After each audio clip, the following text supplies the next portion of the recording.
Today's video, we have a 3-pack of undervalued spec books, and we have a content creator triple threat to deliver it. Let's go.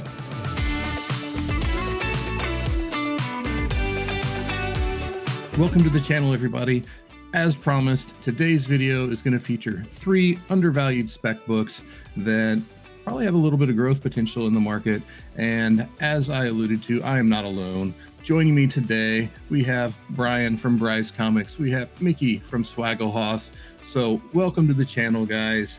Glad to have you here. And before we get into the books, which I know you're all excited to see, Brian has a little something special for us. He's got us a giveaway. So take it away, Brian. Glad to be here, Drew. Thank you so much for having us.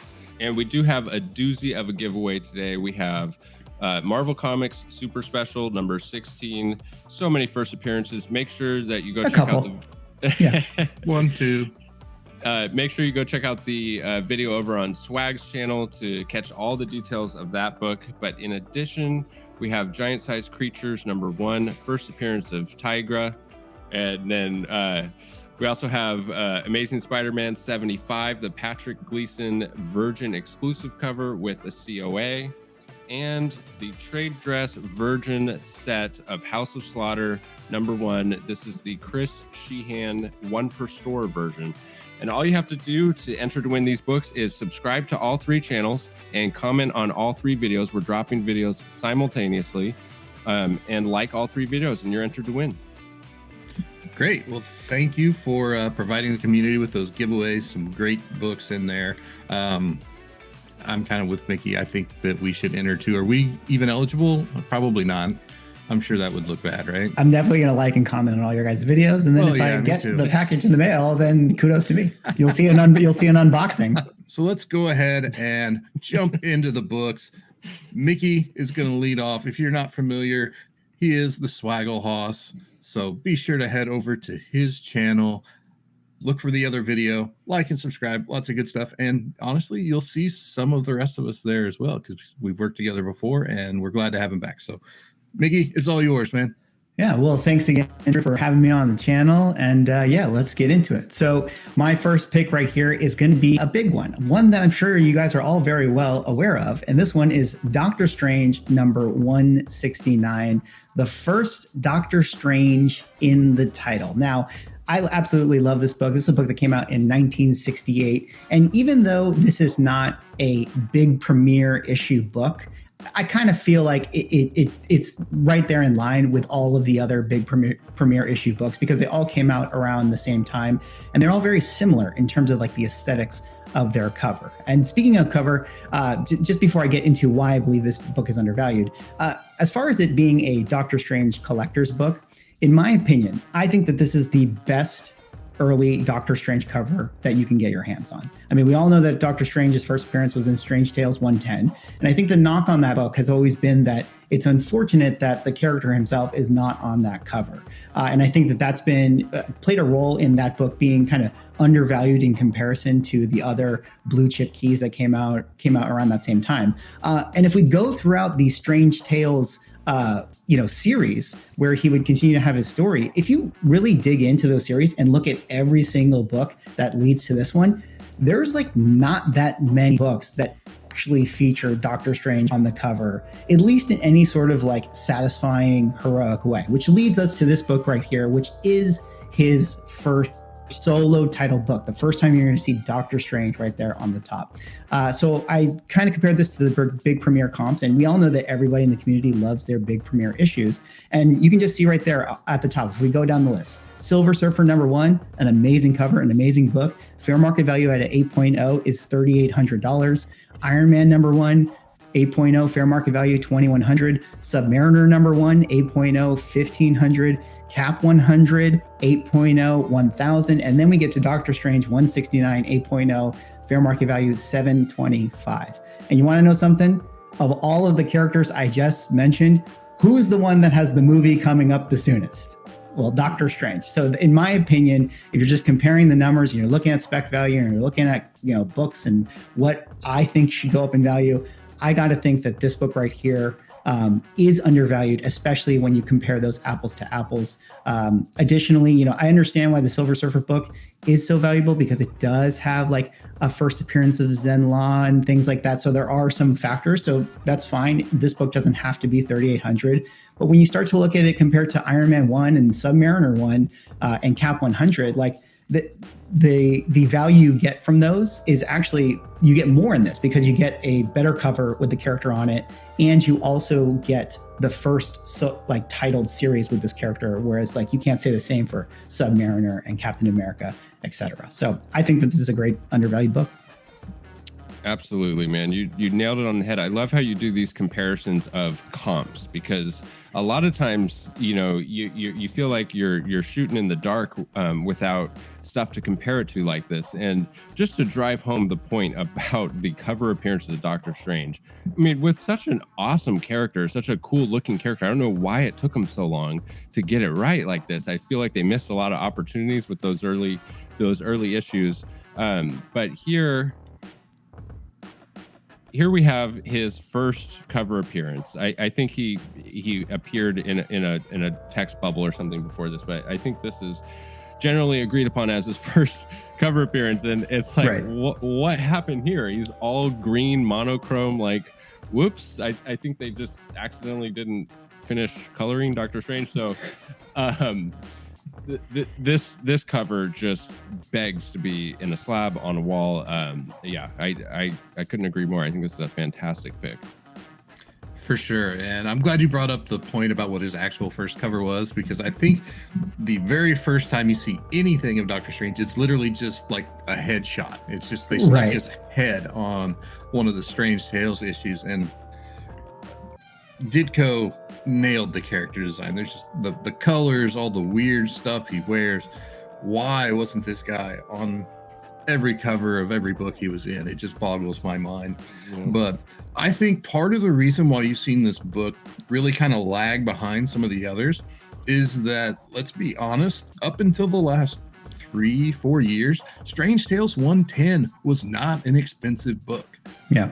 You get too far, like you get a year ahead of when the first Doctor Strange movie came out, you could buy a nice copy for literally a couple $100. Don't remind me. Yeah. I won't share my personal story. I'll back out. So I think now that Strange Tales 110 is finally getting its due, despite having an absolutely terrible cover, this book has always been an easy sell for me. It's definitely got that eye appeal.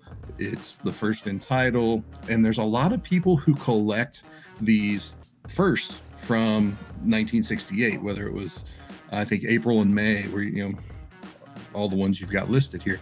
That's an actual little subset. Captain Marvel's one that's not on there.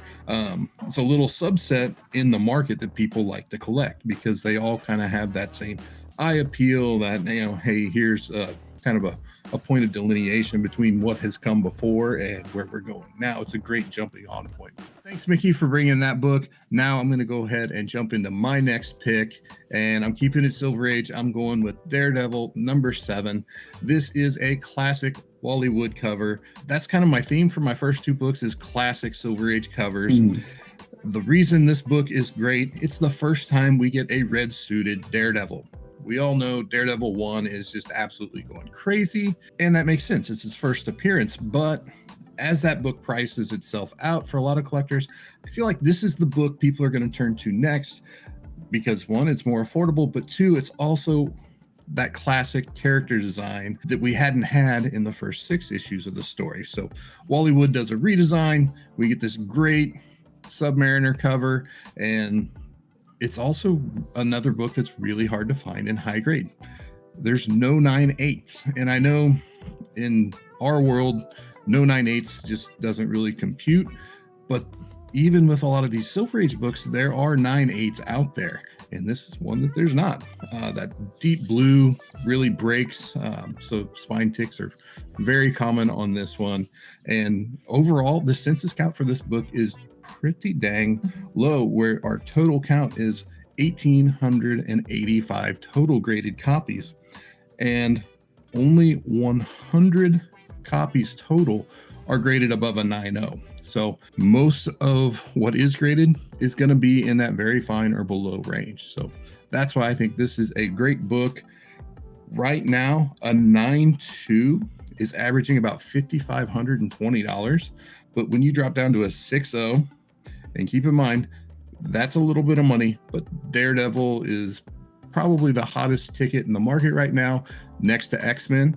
You can get a 6.0 for $630. That's not bad. As people check down off of Daredevil's earlier appearances, I think this one still has a lot of room to grow. It's always been in demand in the market, and I don't see that changing anytime soon. Yeah, absolutely. I mean, like you mentioned, like something I think about with this one is sort of like in the Iron Man has sort of a similar thing where he's got his, first suit. He actually had multiple first suits until he got that sort of classic red and gold one. And I feel like that book is one that absolutely commands a premium. Like I feel like a lot of people, there's people that go after that book. So obviously, right now Iron Man may be a little more popular than Daredevil, whatever you want to say. But once we get Daredevil, in the pop culture space, like we know that, he could blossom into, I feel like this is going to be one of the hottest books for sure in the market. So definitely a great time to get your hands on this one if this is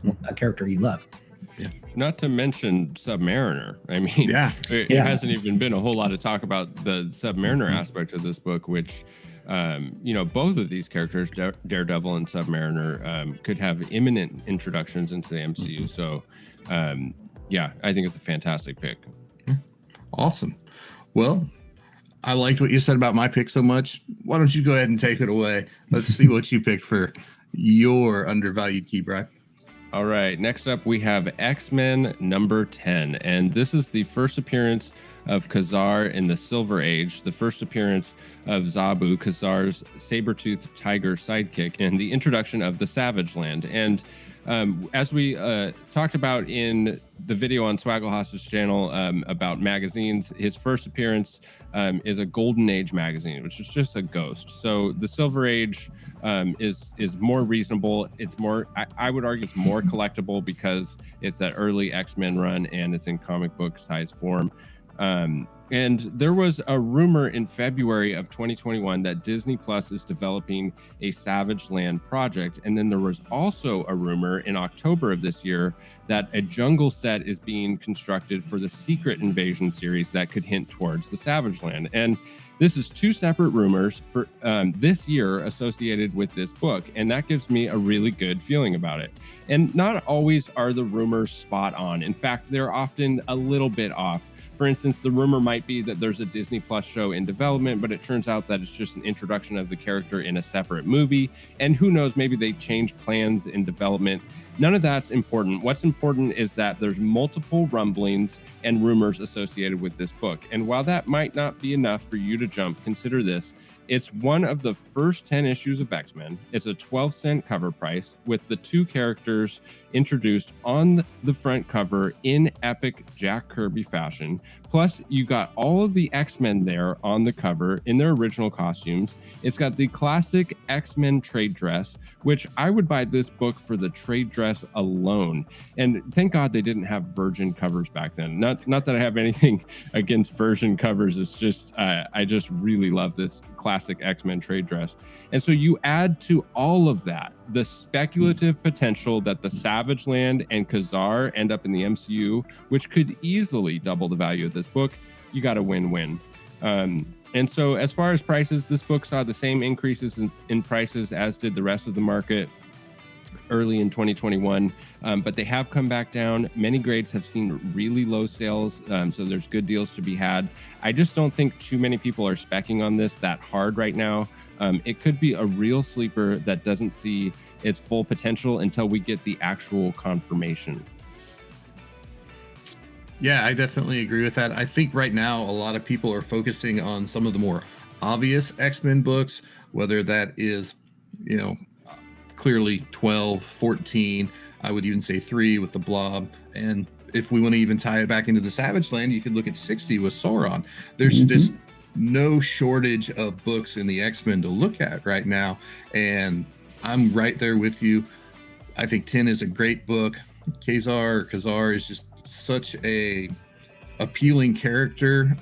It's great styling, and let's be honest, you know, everybody likes Tarzan, right? We all grew up with Tarzan, or am I showing my age here? I think it's just a great book. There's actually an alternate cover to this one, which I'm getting a little off base, but I love alternate or unused Silver Age covers. So I've always kind of had a special place in my heart for this book. But no, I think you nailed it as far as why this should be on somebody's short list. It's a great book.